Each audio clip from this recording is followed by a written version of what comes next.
Sweet ആയിട്ടുള്ള നല്ല അമ്പല ശർക്കര പായസം ഉണ്ടാക്കിയാലോ. അതും ഇതിന് തീരെ സമയം വേണ്ട കേട്ടോ. ഇത് ഉണ്ടാക്കിയെടുക്കാൻ വളരെ സിമ്പിളായിട്ട് ഉണ്ടാക്കിയെടുക്കാൻ പറ്റും കേട്ടോ.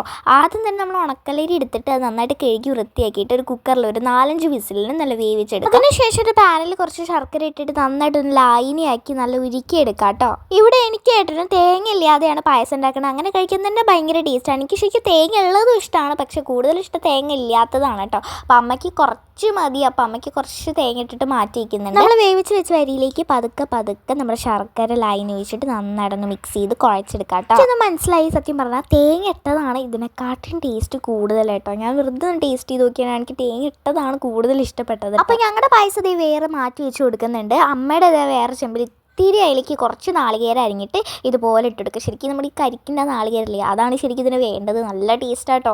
അങ്ങനെ നമുക്ക് കുറച്ച് ഇതേ മാറ്റി വെച്ചിട്ട് നല്ല സെറ്റാക്കി എടുക്കുന്നുണ്ട്. നല്ല ടേസ്റ്റാണ്. വളരെ എളുപ്പത്തിൽ നമുക്ക് സമയം കുറഞ്ഞ രീതിയിൽ നമുക്ക് ഉണ്ടാക്കിയെടുക്കാൻ പറ്റും കേട്ടോ. ഇവിടെ ശരിക്കും ഇടയ്ക്കിടയ്ക്ക് ഉണ്ടാക്കുന്ന പായസമാണ്. ഇതാകുമ്പോൾ കുറച്ച് സമയമല്ലേ വേണ്ടുള്ളൂ. നല്ല ടേസ്റ്റുമാണ്. അപ്പോൾ ഞാനിതൊരു 10:30 മണിയൊക്കെ ആകുമ്പോൾ ഒരു ചെറിയൊരു ബൗളിൽ അത് മൊത്തം അകത്താക്കിയിട്ടുണ്ട്. നല്ല ടേസ്റ്റ് ഉണ്ടായിരുന്നു. അപ്പോൾ എല്ലാവരും മസ്റ്റ് ട്രൈ. അപ്പോൾ അത്രയേ ഉള്ളൂ. ടാറ്റാ.